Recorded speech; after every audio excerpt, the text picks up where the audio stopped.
up sa bagong taon. So, few days from now ay bagong taon na rin. So, bagong taon ang panahon. Tayo ay palagi sa ating mga activities. So, yan ang ibig sabihin ng momentum. Momentum lang tayo dahil mahalaga yan sa bawat practitioners ng bulukan. Yan din ang magbigay susi ng lahat na makamit ang hinahangad na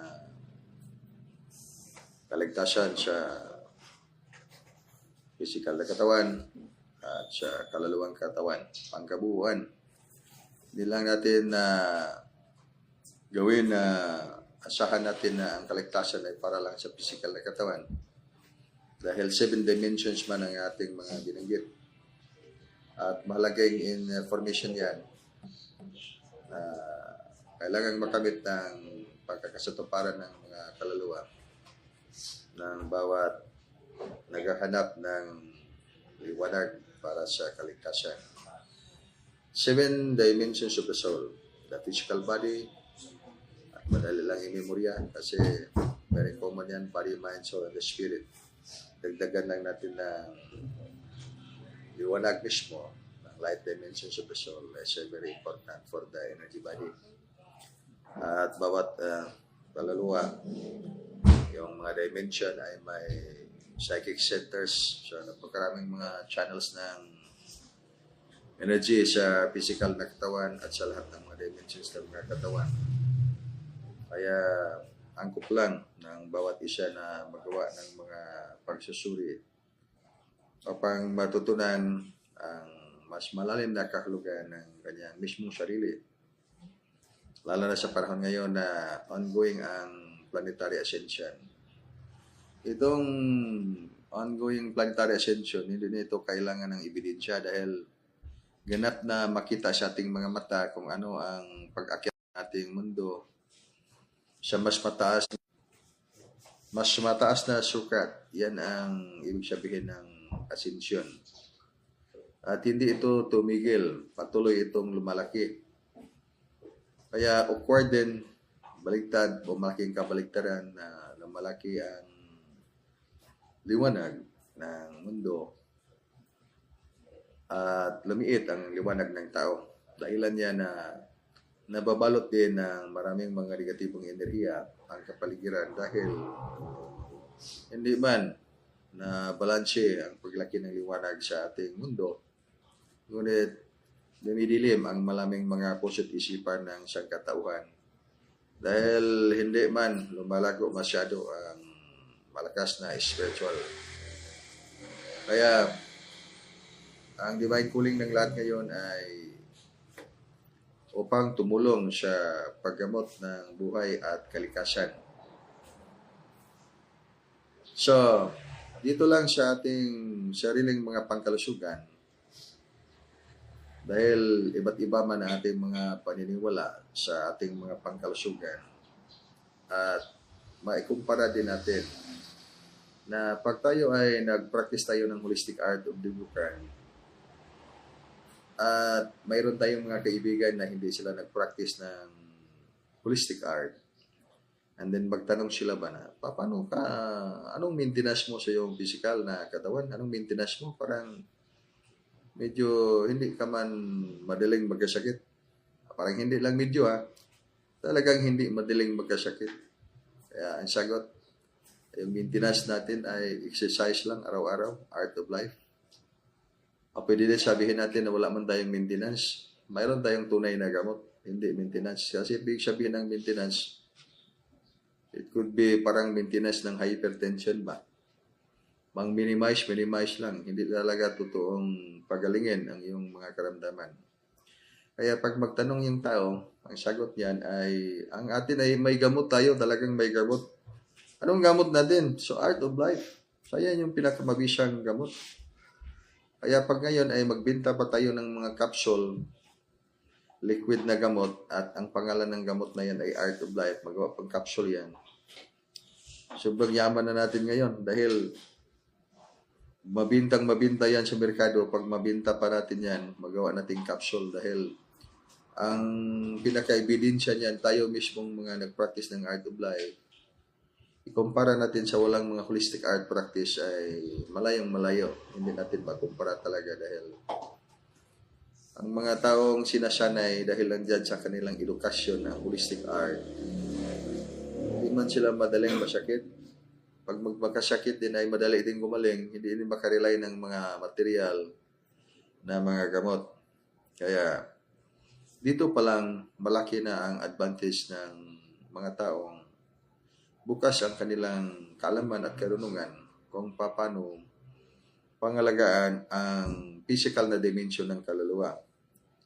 Sa balit, nandito man tayo sa iba't ibang mga paniniwala, hindi din maiwasan na ang mismo yung pangangalaga natin sa ating mga kalusugan ay nakabase din kung anong edukasyon na siyang naging paniniwala kung paano man natin pangalagaan ang ating physical na katawan. Kaya hindi natin maiwasan na may maraming mga taong madaling matakot pag may konting naramdaman sa katawan ay takot na at mag-apply na ng maraming mga medisina para gamutin ang mga sakit. Ngunit pag isanay mo ang iyong sarili at mag-impisa lang sa paniniwalang direksyon ay holistic art, napakalaking maidulot na yan sa iyong pangkalusugan, malakas na pangkalusugan. So, in the book of Dugukan, The Holistic Art of Dugukan, Volume 4, Dugukan Health System, may 14 tayong prinsipyo ng energy healing. At 8 paraan ng natural healing plus 1, so 9 lahat. Ay kailangan yan natin na maintindihan also. Dahil yan talaga ang kailangan natin upang maging malusog tayo.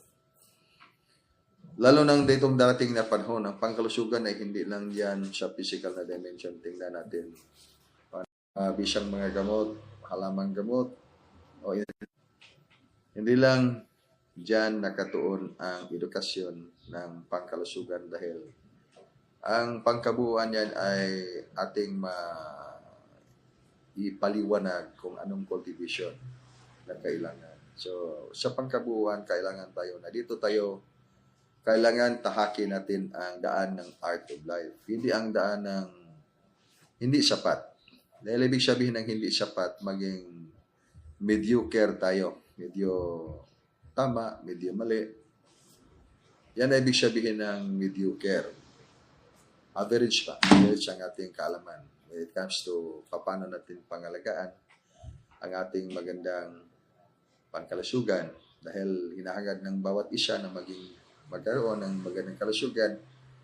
Ngunit, ang hadlang ay napakalakas din dahil mismo itong enerhiya na yayon na nag-influence siya ng planetary ascension ay magdudulot din ng energy imbalance sa mga dimension ng kaluluwa na hindi makasabay sa frequency. Lalo na pag may mga bombardment ng mga negatibong enerhiya na dulot ng mga opposite na puwersa. So, anong gagawin? So, mahigit na kailangan ngayon ang kaalaman at higit sa kaalaman ay ang karunungan. Hindi natin mahimong ating i-contradict ang kaalaman at karunungan. Hindi maaaring i-contradict natin ito. Kailangan natin itong i-harmonize. I-harmonize natin para walang contradiction sa ating isipan na tayo ay naniniwala, ngunit sa gawa, hindi natin ito na maisagawa sa pangkatotohanan ng buhay dahil tayo ay may takot tayo sa ating sarili na baka naman, maano tayo dito, may lagnat tayo ngayon at hindi tayo magpunta sa doktor at hindi tayo uminom ng gamot, maano tayo, baka malaki ang pitsalang mangyari sa ating katawan pag hindi natin gamutin. Dahil yan yung paniniwala sa ating isipan. Ngunit pag natutunan mo na yung kaalaman at karunungan na hindi mo i-contradict at natutunan mo na ito palang paraan na ating i-apply sa ating katawan upang magkaroon ng tiyak na malakas na kalusugan. So, wala ka nang takot dahil hindi ka naman lang naniniwala. Ang hirap lang dito pag tayo ay lubos ang ating paniniwala. Naganap tayong gumaling dahil sa mga material na mga bagay. Ganap tayong masiyahan dahil mayroon tayong mga material na mga ganitong mga bagay, posisyon man o kapangyarihan. Ngunit hindi man yan ang pangkabuuan sa kalugan ng buhay ng tao. Kaya dito sa landas ng Art of Life, turuan natin na buksan ang ating spiritual na kamalayan upang matutunan natin kung ano ang napakahalaga lalo na ngayon sa panahon na accelerating ang itong mga puwersang nag-influensya sa ating mundo ngayon. Makakita kayong maraming mga Supreme Super Light Angels sa taas. And good to say na ngayon, ang announcement natin ngayon sa Dugukan na marami sila dyan sa kalangitan. At ang precaution lang natin sa balang araw, balang panahon, dahil dumating ang panahon na napakaraming mga mysterious lights dyan sa kalangitan. Ngunit hindi na yan mga Supreme Super Light Angels. Gawa na yan ng mga opposite na puwersa. Dahil ipakita nila sa sangkatauhan ang mga himala. Dahil gusto ng tao na makakita ng himala. Dahil hinahangad ng mga tao na dumating ang Diyos, dumating si Jesus Cristo upang iligtas ang sangkatauhan. Kaya madaling dyan ang illustration ng opposite na puwersa. Pag ang tao ay maligaw ang landas ng tao. Kaya sa panahon na darating na ganyan, huwag kayong maniwala. Hindi man itinuturo ng Dugukan na tayo ay talagang maniniwala. Itinuturo ng Dugukan na buksan ang inyong mga spiritual na kamalayan. Sa pagbukas ng spiritual na kamalayan, pag mayroon mang kailangan na paniniwala, that is just one. Isa lang yan sa mga pinaka-importante na maging mapagaan ang pagbukas ng iyong spiritual na kamalayan. Ngunit hindi talaga na kailangan. Ang kailangan dito ngayon yung karunungan at kaalaman kung paano mabuksan ang iyong spiritual na kamalayan. Dahil pag sabihin natin na i-implementa natin ito sa ating katuruan, ilagay talaga natin sa ating aklat o diksyonaryo man ng ating paniniwalang landas na ating tahakan ng buhay. Kailangan tayong maniwala ng Art of Life. Kasi pag maniwala lang tayo sa Art of Life, maligtas na tayo. Hindi man yan ang katuruan ng Dugukan. Ang katuruan ng Dugukan, tingnan natin sa gawa. Tingnan mo ba sa gawa? Ibig sabihin, gagawin mo ang lesson mo, pag-aralan mo ang lesson upang maging tunay o ganap na ma-apply mo yan sa iyong buhay. At dito ang nangyari karamihan, mga kapatiran, mga kaibigan natin, hindi pa sila nakapag-umpisa sa pag-aaral ng Art of Life dahil narinig pa lang nila. Hindi pa nila na ganap na ginagawa ang mga malalim na mga katuruan ng Dugukan. Ngunit nakadesisyon na sila sa kanilang paniniwala. Dahil sila ay masyadong naniniwala sa kanilang sarili, na ganap nila na natutunan ang mas malalim na kahulugan ng buhay base sa kanilang mga kung ano ang maabot ng ilang puso at isipan. Kaya nasasabi nila, wag na tayong tumulay sa pag-aaral ng Art of Life dahil sa pag-aaral natin ng Art of Life, medyo bumigat man nating buhay. Marami mang mga blockages sa ating buhay. Kaya yan ay paniniwala. Dahil hindi pa na-umpisahan na matutunan ng tao kung ano ibig sabihin ng Art of Life. Nasa pangalan niya na Art of Life. Bumigat ang buhay ng isang tao dahil sadyang mabigat na ang buhay ng tao dahil hindi niya alam ang balanse ng frequency ngayon.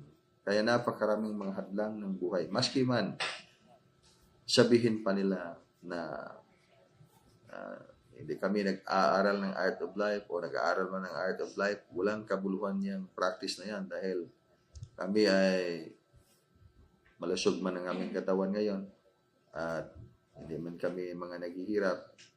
Ay, paniniwala lang yan dahil ang totoo ngayon sa panahon, maski hindi ito ay usapan ng mga kayamanan na material, ito ay usapan ng kung paano mo mabalanse ang iyong frequency sa ongoing planetary ascension. Ibig sabihin, pag mayroon ka pang timbangan kailangan mabalanse mo yung timbangan mo. Dahil pag hindi mo mabalanse, talagang distraction ang kalalabasan. Walang kapahingaan. Walang katahimikan ang puso't kaluluwa. Dahil kailangan ng kaluluwa na matupad ang kanyang misyon dito sa mundo. Kaya sa napakaraming mga kahulugan kung tingnan ng isang tao na ba ang kanyang layunin dito sa physical na mundo, kung bakit man ang tao ay isinilang.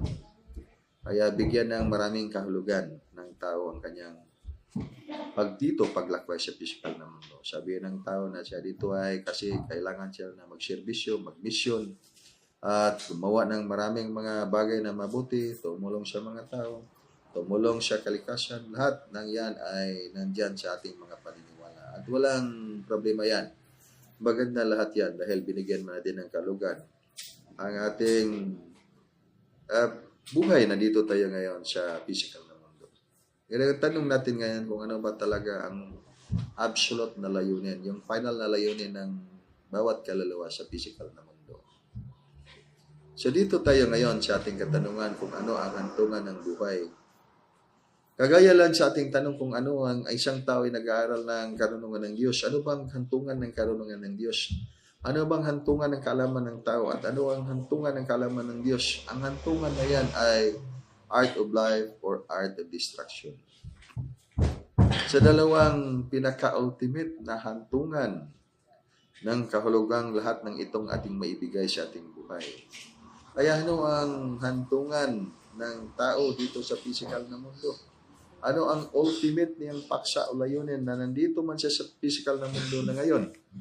Kaya tanong na yan, hindi yan masagot pag hindi mo mabuksan ang iyong spiritual na kamalayan. Dahil sa ibig sabihin kamalayan, ang ibig sabihin lahat ng buhay. Lahat ng mga data ay nandyan, nakasulat yan sa iyong aklat ng buhay. Kaya sa pagbukas mo ng iyong spiritual na kamalayan, napakalalim ang kahulugan. Dahil yan mismo yung paraan upang pasukin mo ang iyong mundong spiritual. Na mapasok mo ang mundo na yan dahil ang mundo na yan ay isang dimension ng iyong kaunawaan na hindi kayang mabot ng iyong utak. Dahil ang iyong utak ay isang dimension na maliit sa pangkabuuan ng dimension ng iyong mga kaluluwa. Kaya nga 7 dimensions of the soul. And each dimension of the soul, pag ikaw yung kaluluwa, mayroon kang 7 na dimension ng kaluluwa. Mismo ang kaluluwa ay isa sa dimension at yung espiritu, iba sa kaluluwa at isa din na dimension. So, ang kaluluwa ay dimension, ang espiritu ay dimension, ang physical na katawan ay dimension, ang mental dimension, emotion dimension, lahat yun ay mga dimension ng kaluluwa. Kaya, pag pusukin mo yung aklat ng iyong kaluluwa, anong klaseng aklat? Aklat ng buhay. Nagaganap na ba yung aklat ng buhay na yan? Nagaganap na yan, kaya nga naging aklat ay dahil nagaganap na yan. Sa mga nakaraan na panahon, ang sa ngayon ay nagaganap sa ngayon. Ang sa mga nakaraan ay nagaganap sa nakaraan. At sa mga sa iyong hinaharap ay nagaganap na rin sa mga hinaharap. At yung kabuuan ay iisa lang yung lahat. Ang nakaraan, ang ngayon, at ang bukas. Ay lahat yan ay nakasulat na yan sa iyong aklat ng buhay. Kaya tingnan mo sa hayang na dimension at makita mo yung kabuuan, ang iyong pagkabuuan, pagkatao. Kaya ano ang layunin ng bawat tao dito sa physical na mundo? Isa lang ang layunin. Maski bigyan natin na hindi mabilang ng mga layunin base sa ating mga paniniwala.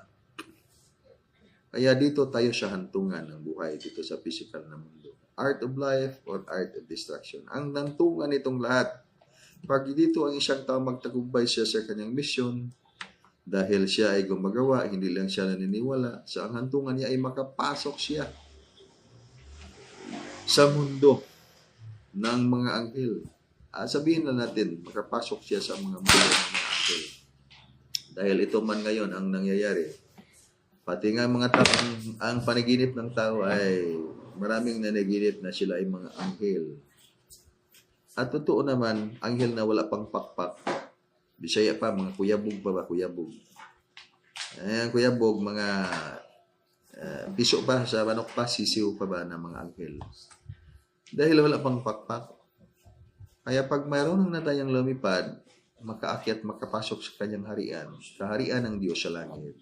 Yan ibig sabihin na tunay na talaga na anghel. Ang tawag sa anghel na yan ay Munhandrem, Belhandrem na anghel. Kaya may 10 hierarchy ang mga anghel na yan. So ibig sabihin, ano yan ibig sabihin ng dugukan? At present life evolution, you are 9 connected bodies plus 3 stars of super light bodies. Ang problema, wala tayong mabasang aklat niyan. Kaya pag tanong na natin, anong ba yan? Katotohanan? O gawa-gawa ng isip lang? Dahil pag may mabasa tayo, ay maniniwala tayo. Pag walang mabasa, ay kasinungalingan.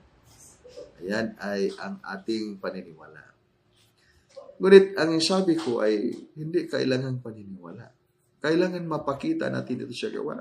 Kaya pag i-prove man natin itong lahat natin mga sinasabi, dahil kailangan tayong matututo nito at gusto natin na turuan mismo ang ating mga sarili. At ako mismo yung nagsasabi, interesado ba matututo ay isang tao sa aking mga sinasabi? Of course, ganap tayong naghahangad na matututo sana dahil ang hinahangad ng lahat ay makapasok sa kanyang kaharian. Upang maging Olympic star. Ibig sabi ng Olympic star, pag ikaw ay athlete ka dito, and then maglaro ka ng competition, eskrima for example, you're an athlete, but you're not yet an Olympic star kasi malayo pang antas na kailangan abutin. Then pag maabot mo na yung antas na yan, marami ka ng mga nagagawa, mga panalo sa buhay, panalo sa competition, maging isang Olympic star ka na. Ganin yun yung buhay. Maging Olympic star ng isang tao dahil napasa na niya ang kanyang mga at kaya na siyang maka-ascend doon sa langit. Kaya napakahirap itong langit na ito dahil itong langit na ating sinasabi, kailangan mo nang pasukin ang iyong aklat ng buhay. Dahil pag sabihin mo na ang langit na yan ay nandyan sa loob ng iyong puso't kaluluwa, at mas mahirap pa pag sabihin natin within you. Ay, ibig sabihin ng within you, nasa loob mo. Ano ba yung nasa loob ng ating katawan? Mga bituka man yan at mga internal organ. Within inner you. So, lalo na pag sabihin ng inner you. Ang you pa lang na salita ay mahirap nang intindihin. Ano ba yan kayong ibig sabihin ng you? Yung ikayan sa Bisaya at sa Tagalog, ikaw pa rin. The other you. So, you need 1,000 mirrors to look at yourself. And then, mas lalong gumulo ang iyong isip. Kasama kaya itong langit? Totoo ba itong may langit? At lalo na pagtingnan mo sa macro scale. Macro scale itong physical na mundo. Pagtingnan mo dyan, mas malawak ang iyong makikita. Talagang may mga langit. Mayroon nga mga bituin dyan sa kalangitan. Ngunit pag yung puntahan yan, makarating ka sa ibang kalangitan. And then, tumingin ka dito kung saan kang nanggaling, pinanggalingan mo yung mundo, planet mo Earth, ay din tingin mo rin, ay naging langit na rin yung Earth, then nakapunta ka sa langit. So, ano ang kapaliwanagan ng ating buhay, hantungan ng ating buhay sa mundo? Kaya, ito ay kailangan natin itong buksan, ang spiritual na kamalayan. Dahil itong mga sinasabi natin ngayon, ito ay yung katuruan na nahanay sa mystical order formation, na walang kapaliwanagan. Dahil hindi kayang maipaliwanag ng mga salita, maliban lang sa gawa. Kaya kung ano ang gagawin mo, sundin yung direksyon upang mayroon kang pagkakataon na mangyayari yan sa mismo sa iyong sarili. Mapasok mo yung spiritual mo na mundo, nandyan sa iyong kalooban, ngunit hindi maintindihan pag walang karanasan. Paano man natin ito maintindihan? Na ang mundo, ang Diyos, nandyan sa ating kaloob-looban. Nandyan sa ating puso't isipan. So ano ba ang klaseng dimension ng puso't isipan ng mundo na yan? Nandyan tumira ang Diyos. Mas malaki pa yan kaysa Diyos. Diyan nakapasok mo ng Diyos sa ating mundo, ng Diyos sa ating kalooban. At bakit pa man tayo maghahangad ng kaligtasan na mismo ang Diyos ay natumira man dyan sa ating kalooban? Kaya malaking kapaliwanagan ang hinahangad ng kaluluwa kung gusto niya talagang intindihin ang mga bagay na yan.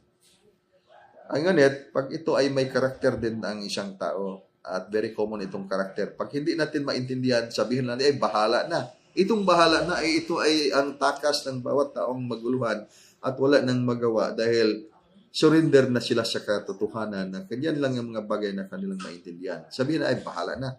Ang Diyos na ang bahala sa lahat. Ngunit tinupad mo ba ang sugo ng Diyos na sinasabi ng Diyos ang harapin ng kanyang kaharian? Sinasabi ba na ng Diyos na magbahala ka na lang pag hindi mo mahanap ang kanyang kaharian? Bahala na ang Diyos.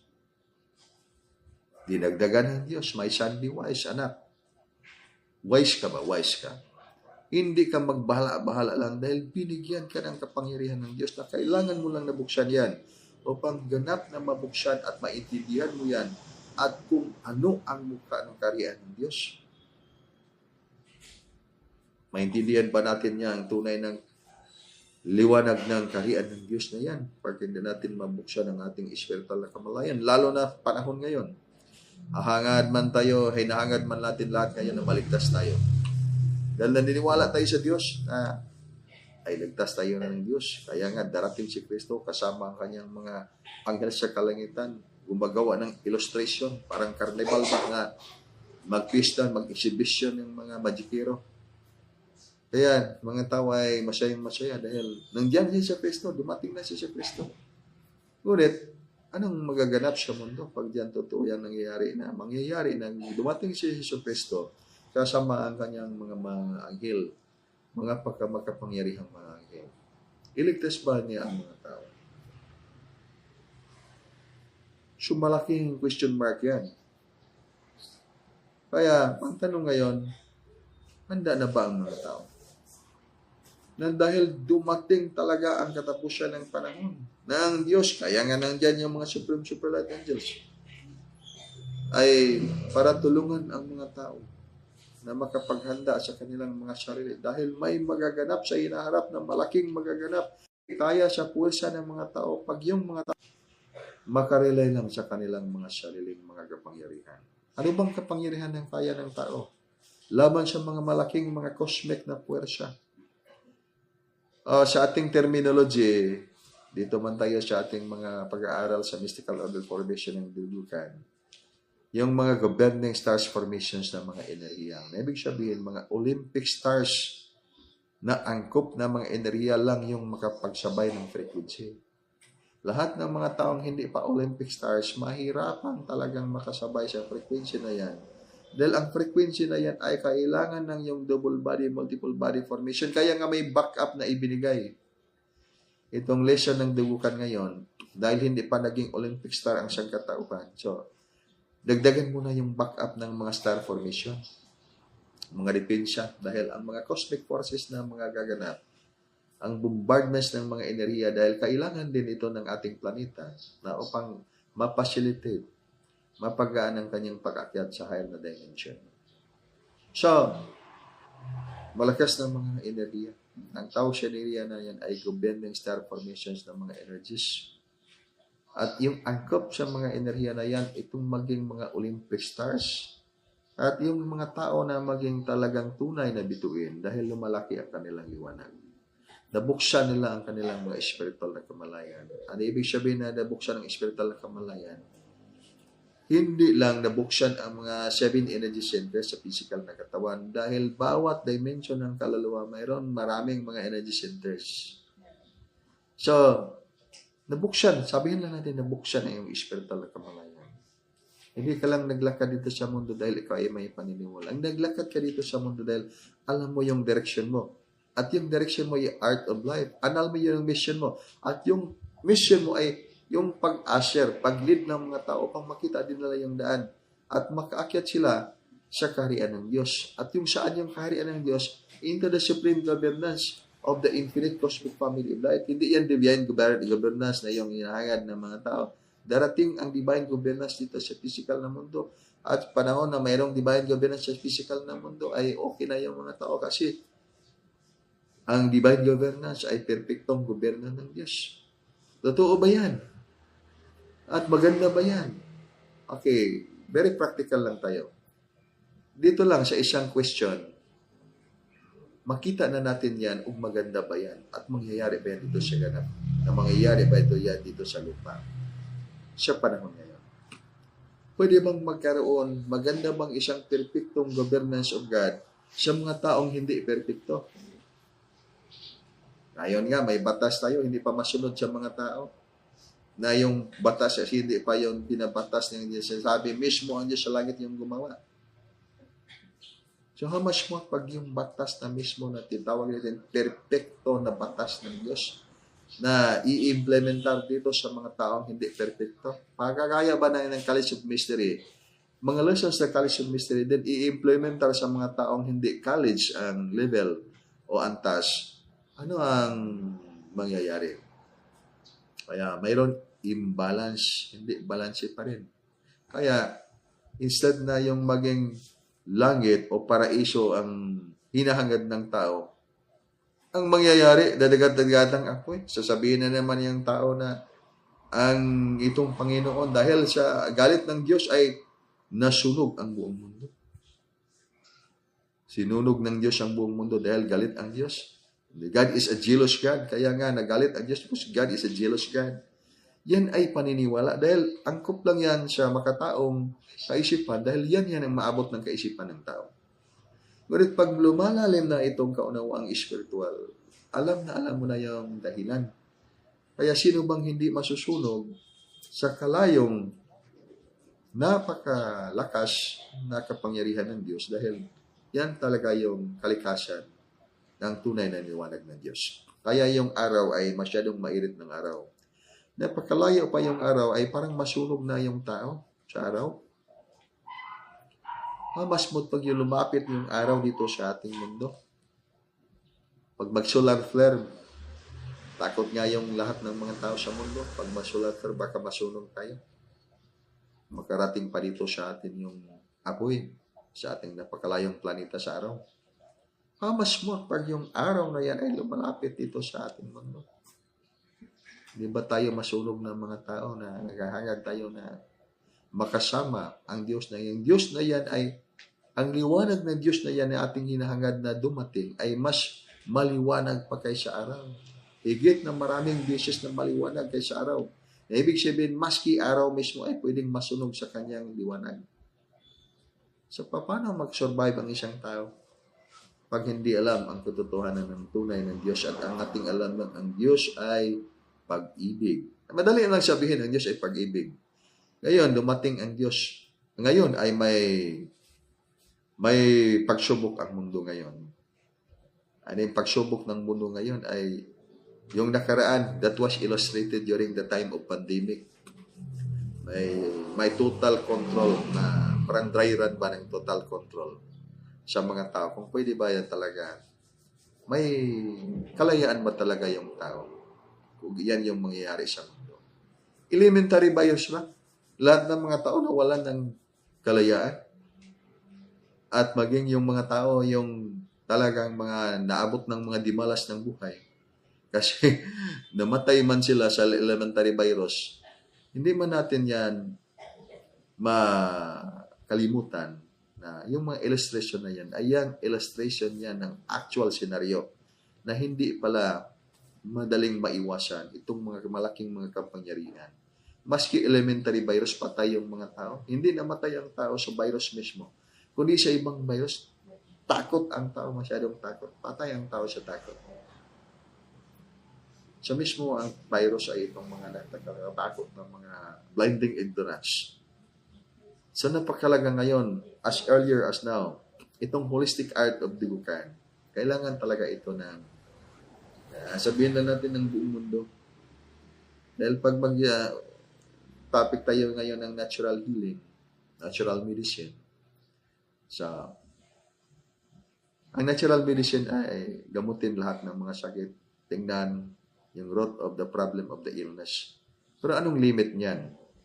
May limit pa rin yan. Kasi that is, again, konsepto yan. Konsepto na gamutin lahat ng klaseng mga sakit. And every concept has the limit. Every belief has the limit. Maski ang aking paniniwala, ako ay naniniwala na ako ay maligtas dahil ito ang aking mga ginagawa. That is still concept. Maniniwala pa rin yan. May limit talaga yan. Ayan ang limit niyan. Tingnan natin nangyari yung Shakuna. Yung Shakuna ba? Yung viruses. Then may implementation mismo ang kapangyarihan ng mundo. Infallible authority. Anong magagawa natin sa infallible authority? Pag sinasabi na, huwag kayong lumabas sa bahay, ito talaga, kailangan kayo na inumin nito itong kasing gamot kasi ito lang ang para na maligtas kayo. Hindi niyo gagawin yan. That is a violation sa ating batas. Kaya, pwede kang ma-declare na national threat. So, anong magagawa mo niyan sa infallible authority? Totoo bang may kaligtasan at may kalayaan niyang tao? Ayan, napakahirap na yan sagutin na yan dahil wala tayong makitang kaligtasan yan kung hindi natin alam ang katotohanan. Kaya napakalaking question mark ngayon kung ano ang talagang paghahanda na kailangan sa panahon ngayon. Yan lang yan, tinignan natin sa kanyang senaryo. Dito tayo sa mga cosmic na mga event.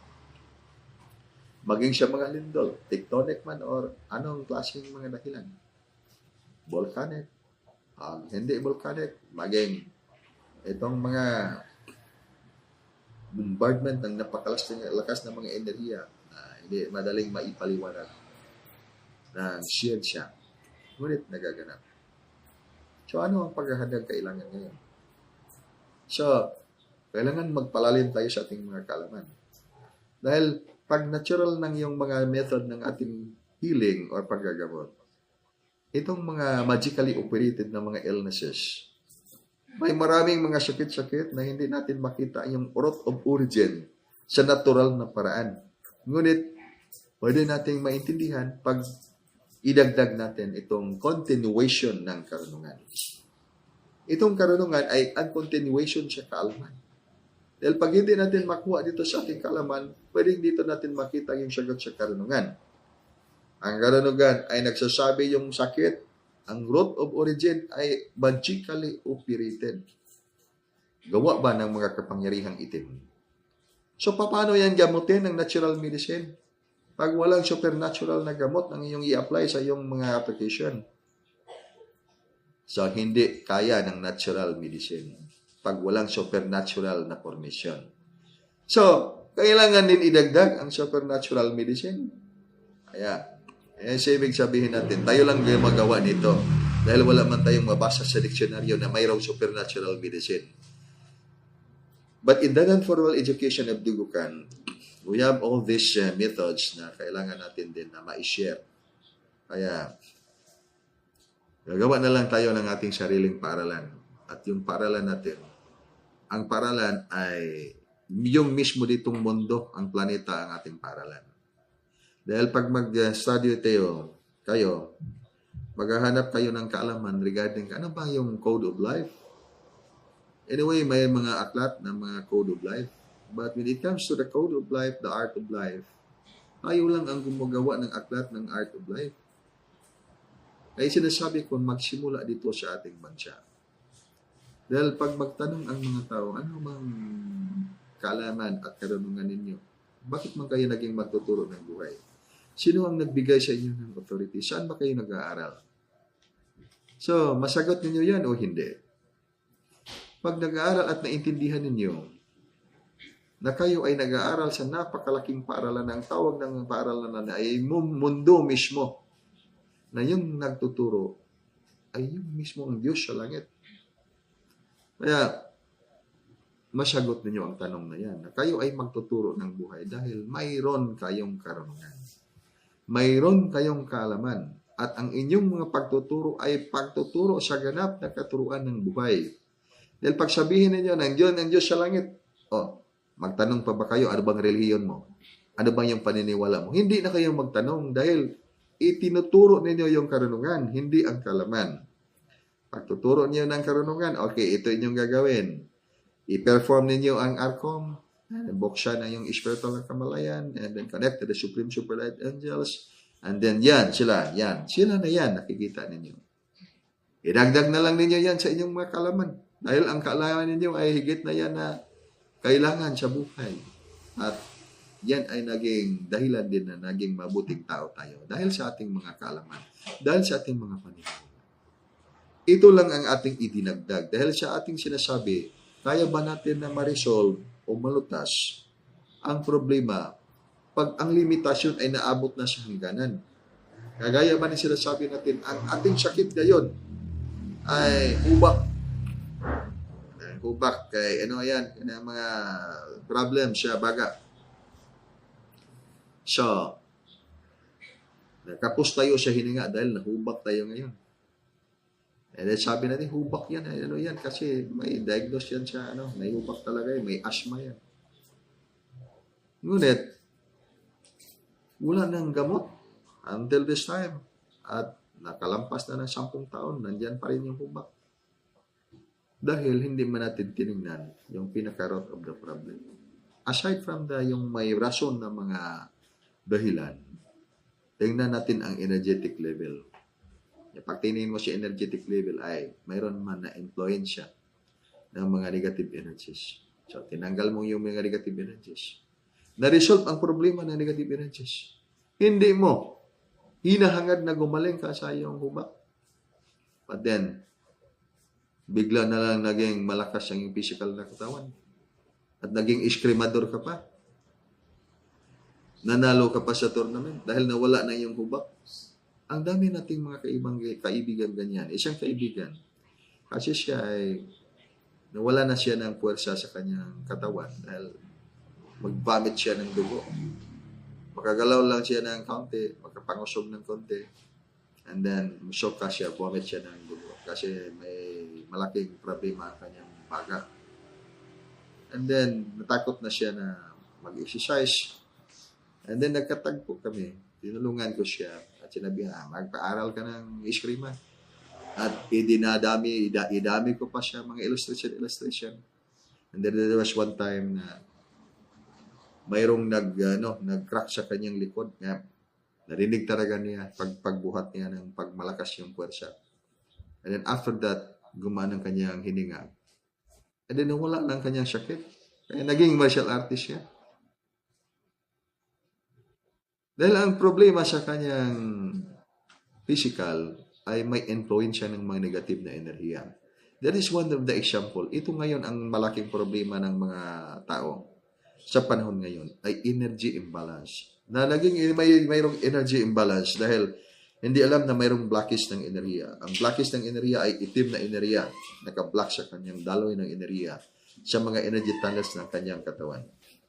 Kaya hindi niya naintindihan kung bakit bumigat ang yung physical na katawan. Maging sa energetic na mga practice, maging sa mga spiritual na mga practices. Ang dami-dami naman nating mga natagpo ang mga tao na ganyan ang problema. Kaya yung isang tao ay hindi niya alam na mayroon tayong kaalamang spiritual. And then sinasabi niya at marami siyang mga bagay na hinawakan, na mga pang-spiritual na mga bagay. Then sabi niya na ito ay tumulong sa kanya, maging na nakatulong sa kanya, ay ipinaglaban na mga nalikom na mga pinag-ingat ng mga spiritual na mga karunungan o mga kagamitan. Then, pero klarong-klaro na mayroong mga pasa-pasa sa kanyang mga katawan. Mayroong mga scratches sa kanyang mga balat. Kaya sabi ko, yung mga kati-kati mo sa katawan ay poison ng energy man yan. And then tanong, alam mo yan, sir? Alam natin yan kasi nag-research man tayo. Sabi ko lang ay tayo ay researcher. So, ini-explain natin. Kasi ikaw ay marami siguro kang mga buto. And then, totoo naman sinasabi natin lahat. Kaya, ipinakita niya maraming mga pasa-pasa sa kanyang katawan. Mga scratches sa kanyang balat. Dahil na-poison kasi pinagtagpo. Pinagsabay-sabay yung iba't ibang klaseng mga mixture ng enerhiya. Bagaman sabihin in shortcut, ang itim na enerhiya at yung dilim na ang dilim na enerhiya at yung liwanag na enerhiya ay pinagsabay. Kaya ang epekto sa physical na katawan ay nagdudulot ng pagka-poison sa energy body. Kaya na may kati-kati, may mga sakit-sakit sa balat. So, yan ibig sabihin. Ibig sabihin ngayon, kailangan natin ang edukasyon. Mayroon tayong kaalaman, mayroon tayong karunungan, kung anong klaseng enerhiya ang kailangan natin ngayon na i-balance sa ating sarili. Lalo na pagsabihin natin na ngayon, ang influencing energy of this planetary ascension ay napakalakas. Kaya, ang influencing energy ng planetary ascent ay napakalakas dahil ang lahat ng mga stations ngayon ng enerhiya sa buong kalawakan, buong planeta, buong kalawakan. Pag ibig sabihin ng buong kalawakan, kasali na yan lahat ng mga heavenly bodies. Nag-accelerate din sa kanilang mga formations ng enerhiya.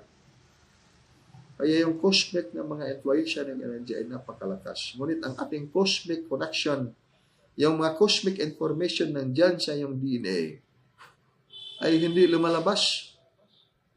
Ang lumalabas lang itong ating mundane na mga connection. Ibig sabihin ng mundane na mga connection, yung mga connection nandito sa mundo, physical na mundo. Walang mga routing sa mga spiritual na mundo. Dahil hindi man tayo nag-aral ng Art of Life.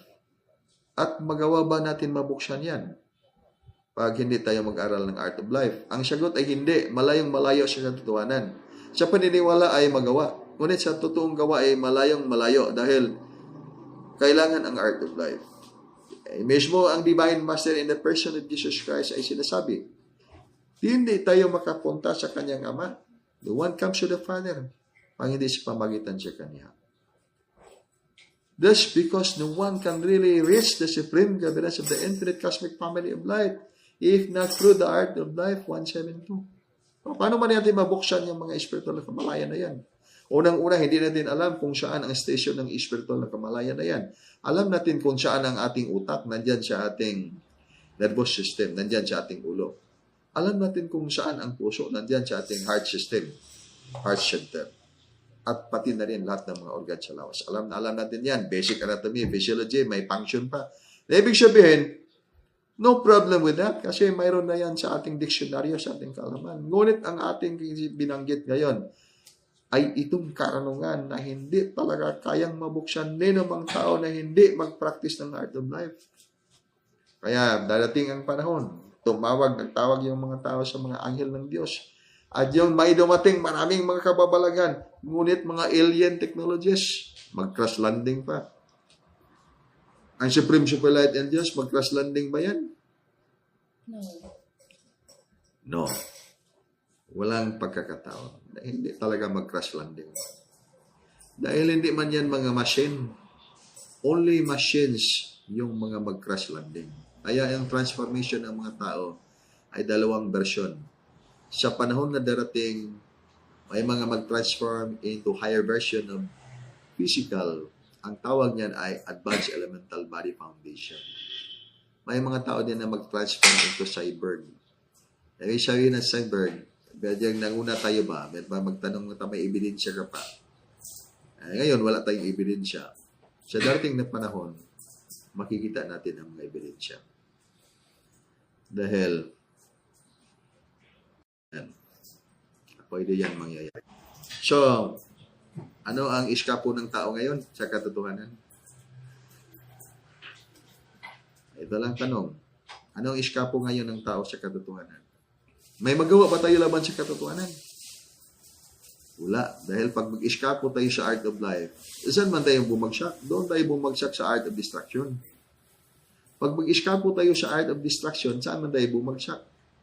Dito tayo bumagsak sa Art of Life. Kaya nga, pagbuksan yung spiritual na kamalayan niya ngayon, and then masagot ang mga kahilingan ng inyong mga kaluluwa. Maraming kahilingan ng mga kaluluwa. Sa karami-raming mga kahilingan ng kaluluwa, ang hantungan sa lahat ng mga kahilingan na yan, ikaw ay magka-ascend into higher dimension. Dahil yan talaga yung bakit ka na ngayon nandito sa physical na mundo. Kung bakit ka nandito ngayon sa physical na mundo? Karian. Galing ka ba sa kanyang karian? Na bumaba ka dito sa physical na mundo upang bumalik sa kanyang karian? Ang sagot ay galing ka sa dimension na yung pinanggalingan sa advanced na spiritual na mundo. At mayroon pang advanced na mas advanced sa yung pinanggalingan. Kaya kailangan kang makapasok sa governing star formation. Kaya ito lang hindi madaling maintindihan. Dahil ang kaintindihan lang ng tao nito ay pag mayroon kang karanasan. Pag wala kang karanasan, mahirap na mahirap. Pwede pag i-force yung kaalaman, yung mind, i-puwersa mo, upang iyong maintindihan, mas lalong malayo. So, ang kailangan dito ay dadaan tayo sa ating mother lessons of all the lessons. First is we have to look at wisdom. Ang wisdom ay itinuturo ng Diyos mismo. Kaya buksan ang iyong spiritual kamalayan. Then after that, kailangan natin i-apply para mabuksan ang totoo nating karunungan, wisdom, kapangyarihan ng kaunawaan, or pangunawa. Ay kailangan tayong i-practice itong naturalness. Itong naturalness, huwag mong ipuwersa ang iyong sarili. Huwag mong i-induce ng mga drug chemicals ang physical na katawan upang maging mayroon kang clear vision. Maraming vision ba yung utak mo? Dahil nag-alter yung mga brain chemicals, nagdudulot ng maraming mga vision sa iyong sarili. Ngunit, that is hallucination. Pag hindi man hallucination, that's very minor frequency. Dahil hindi dumaan sa formula ng naturalness. Yung naturalness, it is actually soul level yan. Hindi yan brain level. That's very important to realize. That is soul level, not brain level. Ang brain ay neurons, glial cells. Ibig sabihin, hindi yan neural. Ang ibig sabihin ng buksan ang iyong spiritual na kamalayan. Ang soul ay walang utak. Ito ay i-realize natin ito. In the physical body, kasi protein man tayo, made up of cells, proteins. Ibig sabihin, mayroon tayong brain na neuron, cells, and then itong physical na katawan, iba ang kanyang foundation sa physical na katawan. But we have to look at the soul. Ang soul ay hindi yan cells na kagalay ng protein cells. Malaking kaibahan. Kaya when you are going to harness the physical body, energy of the physical body, you have to apply body building, workouts yung kailangan upang lumakas ang physical na katawan. And then you have to harness your soul level. So ano ang gagawin? And you have to look at another method. Idagdag mo sa physical na method. So kailangan tayo ng art of life. Yan yung kompleto na version sa formula. Nandiyan na lahat yan sa art of life. Nandiyan yan lahat yan sa art of life. Hindi lang natin yan ginagawa lang ngayon. Yan yan ginagawa sa lahat ng mga nag-ascend na doon sa langit.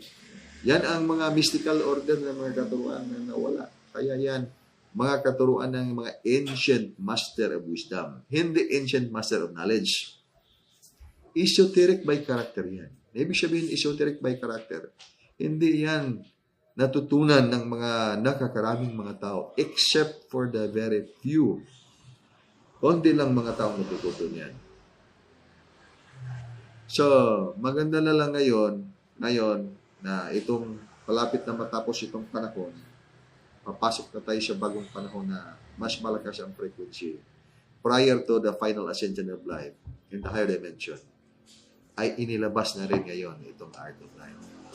Kaya kayo ang pinakaunang mga magtuturo ng buhay ngayon. Kung paano niyo gagawin ang inyong mga designation ngayon, paano niyo gagamitin yan upang makatulong ng isang katauhan ay maging useful niyong buhay at mayroon yung pagkakasatuparan ng mga kaluluwa. Maganap yung mission ba na magtagumpay sa iyong buhay. Nasa sa inyo na yan. Dahil mayroon na kayong karunungan, mayroon na kayong kaalaman. Kung anong ituro ninyo sa buhay, yan ang sagot ay art of life.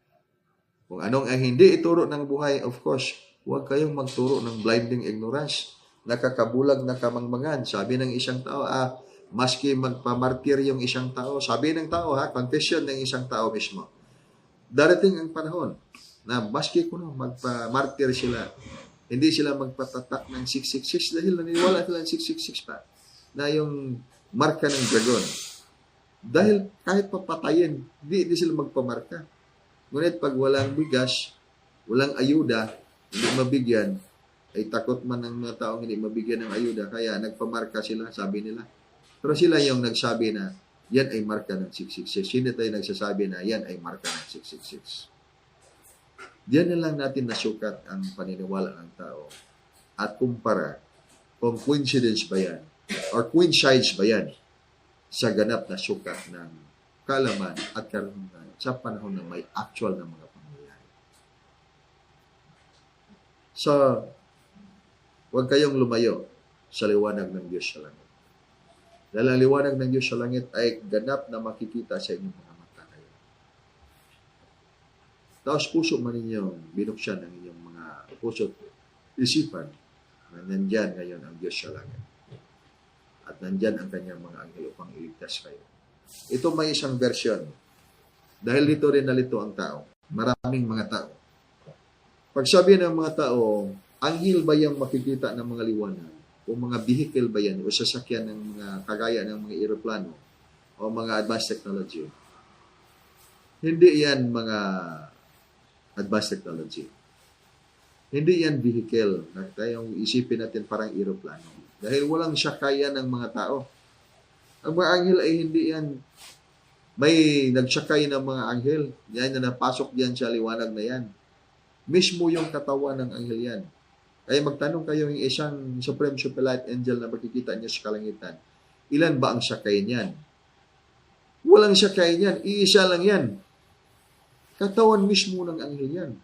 Sadyan lang ipinalaki o pinaliit dahil sila ay walang sukat. Na ibig sabihin, pag higitan mo nila kalaki itong mundo, yan ang kalaki ng kanilang katawan.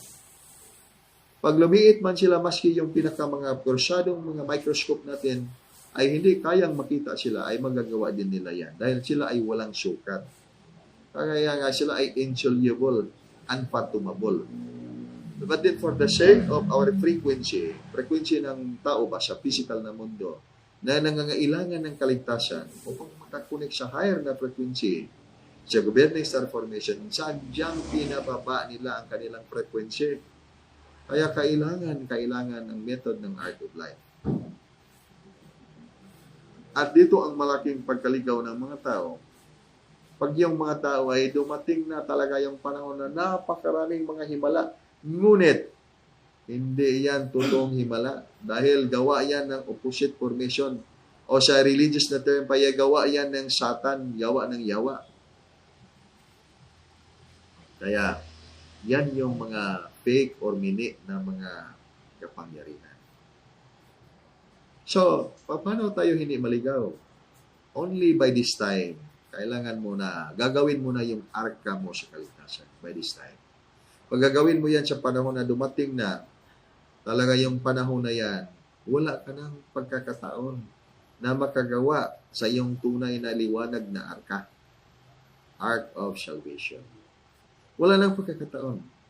Dahil hindi mo mabuksan diretso overnight ang iyong tunay na spiritual na mga kapangyarihan.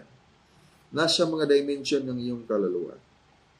Ang aklat na yan ay kailangan mong mabuksan upang ganap na ma-pack up ang mga cells sa iyong katawan at may mayayari na gradual transformation sa iyong katawan into the foundation of the advanced elemental body.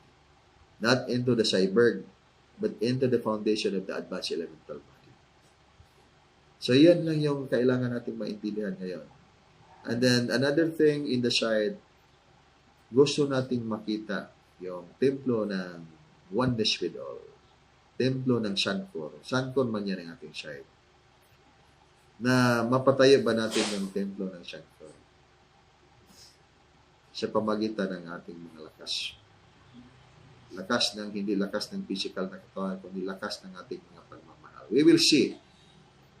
We will see how it unfolds. Pag yung bumaba ba yung kaharian ng Diyos, galing sa langit, dito sa lupa. O itong lupa na lang ang umakyat doon sa kanyang kaharian dahil hindi bumaba itong langit dito sa lupa. We will see. Kasi nandiyan dyan man kayo ngayon sa mystical order formation. Yan ang mga katuruan ng mga ancient masters of wisdom. Hindi yan talaga katuruan 100%. Hindi yan katuruan ng mga ancient master of knowledge. Kaya malaking kaibahan ng ancient masters of wisdom, malaking kaibahan ng mga ancient masters of knowledge. You are at the foundations of the ancient masters of wisdom. Pagbalaan sa kinabuhi, at sa kinaayahan. Deep.